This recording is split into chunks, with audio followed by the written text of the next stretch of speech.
Il y a des conseillers immobiliers, ils ont toutes les formations, tous les outils, tout ce que tu veux, et ils rament à 30K. Et il y a d'autres conseillers immobiliers qui, à contrario, eh bien eux, n'ont pas forcément tous les outils, n'ont pas forcément les dernières méthodes, mais eux, ils font 150 000.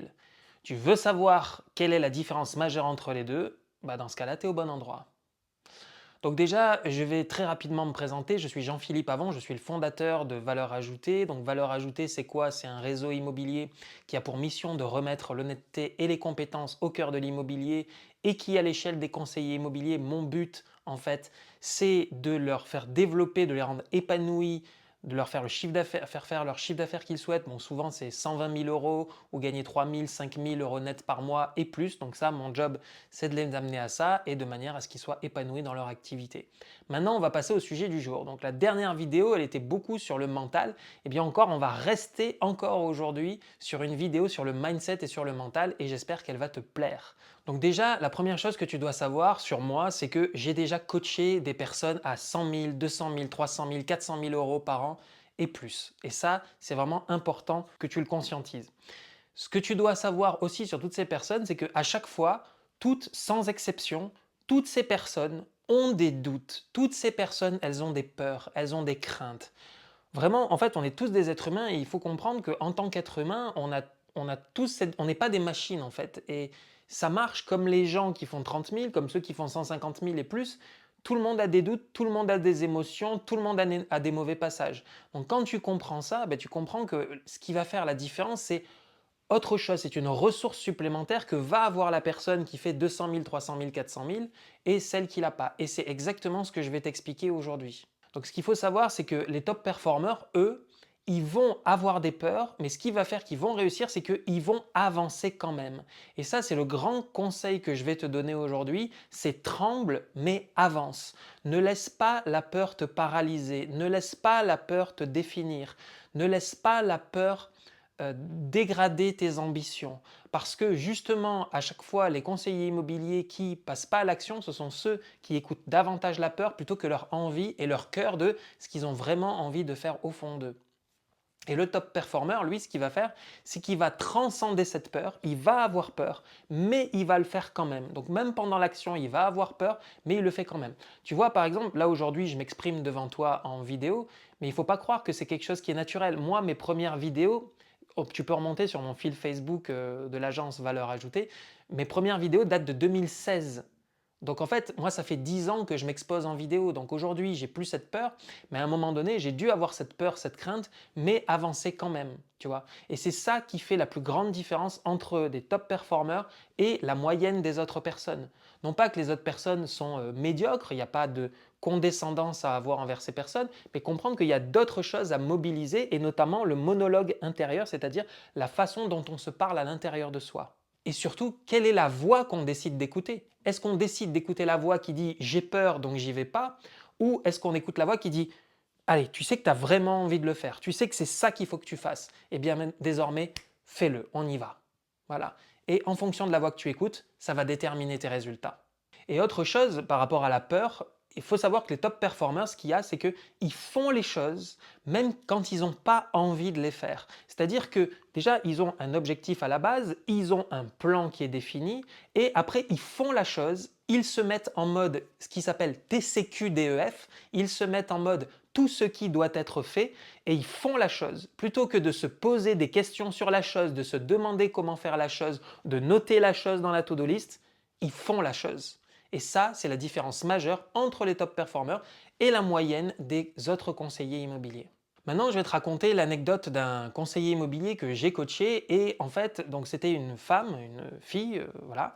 Et elle me disait, ben, Jean-Philippe, comment est-ce que tu fais comme script pour prospecter? Elle me disait, voilà, je voudrais faire du porte-à-porte, mais je ne sais pas, donne-moi quel est le meilleur script que je peux utiliser. Alors, sur une séance, on a travaillé sur le script, et la séance d'après, elle passe pas à l'action. Bon, on retravaille le script, parce qu'elle me dit, je suis pas à l'aise, ok, très bien. Et là, pareil. Là, je me suis dit, bah, on n'a pas un problème de script. On a un problème ici. Donc, on a fait un coaching mindset en disant, OK, pourquoi ce script-là ne te convient pas? Me convient pas parce que je me sens intrusif. OK, pourquoi tu te sens intrusif? Et en fait, en faisant un coaching mindset, on s'est aperçu qu'en fait, elle avait un monologue intérieur qui disait, je ne suis pas capable. Et quand tu as un monologue intérieur qui te dit je ne suis pas capable, je peux te donner tous les scripts de la planète. Quand tu vas te pointer en porte-à-porte, bah, soit tu vas te faire jeter parce que ton énergie c'est je suis là mais je sais que je ne devrais pas être là, etc. Soit tu vas toi-même en fait te mettre dans un état où tu ne vas pas passer à l'action. Et donc bah, ça donne ce qui devait arriver, c'est-à-dire que de coaching en coaching, bah, ça ne sert à rien. Je suis désolé de dire ça, mais on pisse dans un violon en fait. Et donc cette personne avait ce monologue intérieur qui est je ne suis pas capable et ça a altéré ses capacités de prospection. Et donc on a travaillé, ce qu'on a fait c'est qu'on a rayé le disque, c'est-à-dire qu'on a explosé cette croyance et on a mis d'autres croyances qui étaient beaucoup plus réalistes et soutenantes à la place, ce qui fait que là, elle a commencé à prospecter, voilà. Et maintenant, je vois qu'effectivement, elle fait ce qui doit être fait, elle fait son porte-à-porte, elle distribue ses courriers adressés, elle fait son lien dans les réseaux d'affaires. Bref, on est passé d'un je suis pas capable à je suis capable et je vais aller le chercher. Et ça fait toute la différence en termes d'état d'esprit, donc d'action et donc de résultats. Je vais te donner même un exemple sur moi. Moi, Jean-Philippe, en fait, de 2015 à 2018, tu peux demander à l'agence immobilière pour laquelle je travaillais, c'était celle de mon cousin, j'avais généré en moyenne 30 000 euros de chiffre d'affaires pendant 3 ans. Et pourquoi? Parce qu'en fait, ben, c'est pas compliqué. En fait, j'ai fait des études de juriste. Moi, ma mère, elle m'avait toujours dit, ouais, moi, mon fils, il est intelligent, etc. Donc du coup, moi, j'avais cru ça. Alors, je pense toujours aujourd'hui que je suis quelqu'un d'intelligent, mais comme je me suis, de toute façon, moi, je suis brillant, je suis intelligent, etc. Ouais, je suis super brillant et je suis super intelligent. Super, top. Résultat, 30 000 balles par an. Voilà. Ça, c'est le prix de l'orgueil. C'est le prix en fait de se raconter quelque chose dans sa tête qui, du coup, bah, en fait, va nous amener à pas faire les actions ou mal exécuter les actions. Et ce que j'ai dû changer, c'est je suis intelligent, ok, donc conserver cette partie-là, mais ça ne m'exonère pas de faire les actions. Parce que moi, je me dis, oh, bah, je suis tellement je vais dire, intelligent que dès qu'il y a quelqu'un qui va me rencontrer, voilà, il va vouloir me recommander, tout ça. Bah, en partie, c'est vrai. Mais la réalité, c'est que tu dois apprendre à côtoyer beaucoup, beaucoup, beaucoup, beaucoup de personnes avant que ça arrive. C'est-à-dire que tu es un flux suffisamment important de personnes qui ont envie de te recommander ou de faire appel à toi lorsqu'elles ont un projet immobilier pour que vraiment ton activité elle fonctionne. Il faut beaucoup, beaucoup de monde. Et sauf que moi, ben, j'allais juste voir mon groupe BNI à l'époque et basta. Après, je bougeais plus de chez moi. Donc voilà, il se passait pas grand-chose en fait au final. Et donc j'ai arrêté de me trouver des excuses parce que fin 2018, j'ai eu une discussion difficile avec ma femme qu'elle m'a dit en gros, soit maintenant tu fais décoller ton activité et tu te bouges le cul pour faire décoller ton activité, soit tu redeviens salarié, soit en gros, bah, je te quitte quoi. Enfin, elle me l'a pas dit comme ça, mais je l'ai compris. Donc c'était honnête de sa part. Et donc, à partir du moment où j'ai eu cet électrochoc, je me suis dit, ok, je suis quelqu'un d'intelligent peut-être, mais ça ne m'exonère pas de me dire des actions doivent être faites. Donc là, j'ai changé le monologue intérieur et au lieu d'être en mode calcul comme je l'ai toujours été, c'est-à-dire je calculais chaque action sur qu'est-ce que je dois faire, est-ce que ça va me rapporter, est-ce que cette publication va me rapporter, est-ce que cette conversation, est-ce que ce tête-à-tête BNI va me rapporter. En fait, j'étais dans le calcul permanent. Alors que j'ai décidé de changer d'état d'esprit et de me mettre en mode ok, auprès de qui je peux être utile? Et là, je me suis mis en mode donner, donner, donner, donner, donner. Alors certes, quand tu démarres, tu donnes 10 fois plus que ce que tu reçois. Mais plus le temps passe et plus la dynamique s'inverse. Au début, tu donnes, tu donnes, tu donnes, tu donnes, tu donnes, tu reçois. Et plus le temps passe et plus tu donnes, tu donnes, tu reçois. Puis ensuite, tu donnes, tu reçois. Et plus le temps passe au bout de quelques années, ben là, tu donnes et tu reçois, tu reçois, tu reçois. Mais ce n'est pas l'inverse, ou ce n'est pas je donne un, je reçois un. C'est absolument pas comme ça que ça marche. Au début, on donne énormément, on reçoit peu, et plus le temps passe, et plus la dynamique s'inverse. Je vais te parler des deux types de moteurs qui existent quelque part à l'intérieur de nous. Tu as le moteur positif et les moteurs négatifs. Donc le moteur positif, c'est je veux une meilleure vie, je veux atteindre 100 000 euros de chiffre d'affaires, je vais faire ça pour amener ma famille en voyage, faire ce qu'on veut, les mettre à l'abri, etc. Donc ça, c'est le moteur positif qui est d'aller vers du mieux. Et tu as aussi le moteur négatif qui est je ne veux plus retourner dans le salariat, je ne veux plus revivre cette situation. Voilà, je ferai tout pour ne plus revivre cette douleur. Okay. Donc il existe ces deux moteurs et les deux moteurs sont valables. La seule différence, c'est que le moteur positif va t'amener plutôt vers des émotions positives, alors que le moteur négatif, au moins dans un premier temps, le temps que tu te sortes de cette situation, c'est quelque chose qui peut créer de la souffrance mentale. Mais, à contrario, ce moteur négatif, ce qu'il a, c'est clair qu'il crée davantage de souffrance mentale, mais j'ai remarqué, à tort ou à raison, que en fait, c'était le moteur le plus puissant. C'est-à-dire que j'ai souvent remarqué que les personnes qui réussissaient dans l'immobilier, quand je regarde leur profil de ceux qui font 200 000, 300 000, 400 000, 500 000, bah, tu t'aperçois qu'en fait, ces personnes-là, à la base, ce sont des gens qui avaient une certaine colère intérieure, qui avaient une certaine revanche sur la vie à prendre et qui se sont servis quelque part de cette colère pour créer quelque chose. Donc ils ont canalisé cette colère pour créer quelque chose. C'est ce que moi j'appelle la colère créatrice.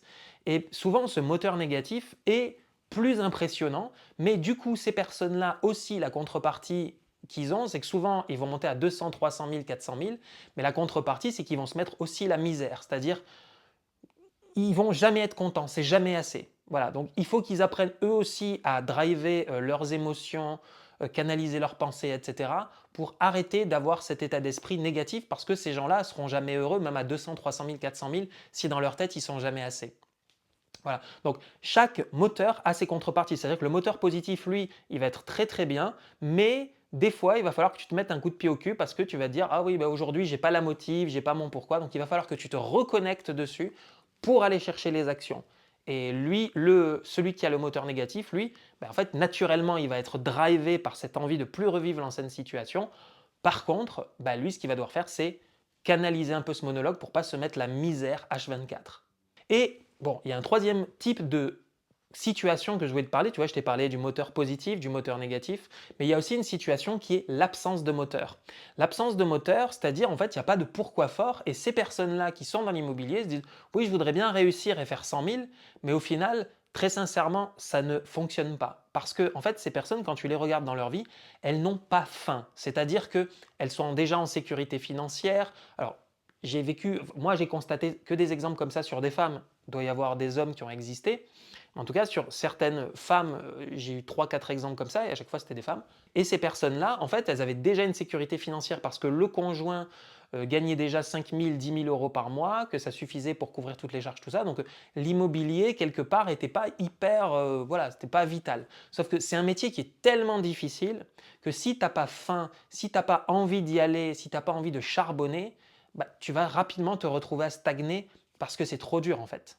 Et tu vois, chez Valeur Ajoutée, quand je prends les consultants qu'il y a, il y en a certains qui ont un moteur négatif et d'autres qui ont un moteur positif. Donc le tout, c'est de s'adapter et de gérer les forces et les faiblesses de chacun pour s'assurer qu'à chaque fois, ça va dans la bonne direction. Ceux avec un moteur négatif, bah justement, on les drive pour qu'ils puissent avoir un monologue un peu plus positif et donc se sentir heureux. Et ceux qui ont un monologue positif, c'est se conditionner pour, même si tu n'as pas la motivation, mais tu fais quand même les actions. Donc nous, déjà, ce qu'on travaille chez Valeur Ajoutée, c'est d'identifier ton moteur. Est-ce que c'est moteur positif? Est-ce que c'est moteur négatif? Donc là, et en fonction, bah, on va travailler pour que tu te sentes bien déjà par rapport à ça. Ensuite, ce qu'on va faire, c'est que aussi, au fur et à mesure de ton cheminement, on va t'apprendre à gérer le rejet et que tu comprennes que le rejet que parfois tu vas rencontrer, en fait, n'a rien à voir avec qui tu es, et on déconnecte véritablement la valeur pour laquelle on te dit non de la personne qui, elle, n'est pas rejetée. Ensuite, tu vois, ce qu'on travaille chez Valeur Ajoutée, tu vois, pour ceux qui ont un moteur positif, c'est les 1 à 3 choses, la règle des 1 à 3 choses. Les consultants Valeur Ajoutée, en fait, ce qu'on fait en coaching, c'est qu'on donne 1 à 3 choses qui sont non négociables et que, qu'il vente, qu'il pleuve, qu'il neige, bah, que le conseiller immobilier doit réaliser, peu importe ce qui se passe. Et ça, c'est quelque chose qu'on travaille en fait sur le long terme, à chaque fois, tous les 15 jours. Comme ça, le consultant, il a vraiment une clarté totale sur ce qu'il doit faire sur les 15 jours à venir. Donc retiens qu'un moteur sans méthode, ça n'a rien de durable. Alors que une méthode sans moteur, bah en fait, ça tourne dans le vide. Donc maintenant, on a fait le tour sur les différents types de moteurs pour travailler, t'aider à travailler ton moteur intérieur. Donc là, je suis curieux. Tu peux me mettre en commentaire, toi, c'est quoi plutôt ton moteur? C'est un moteur positif ou c'est plutôt un moteur négatif ou pas de moteur du tout? Ça, c'est quelque chose qui est possible aussi. Et si tu veux savoir bah, quel est ton moteur et qu'on en discute ensemble, le lien est dans la description. On prend rendez-vous, on voit bah, peut-être quel est ton moteur et savoir si peut-être le projet valeur ajoutée est fait pour toi. Donc, ce n'est pas un appel de closing, je ne cherche pas à te vendre quoi que ce soit. On analyse ta situation, on fait un diagnostic, puis on voit ensemble si est-ce que ce serait utile ou pas que tu travailles avec valeur ajoutée. Je te souhaite une excellente journée et je te donne rendez-vous à la prochaine vidéo.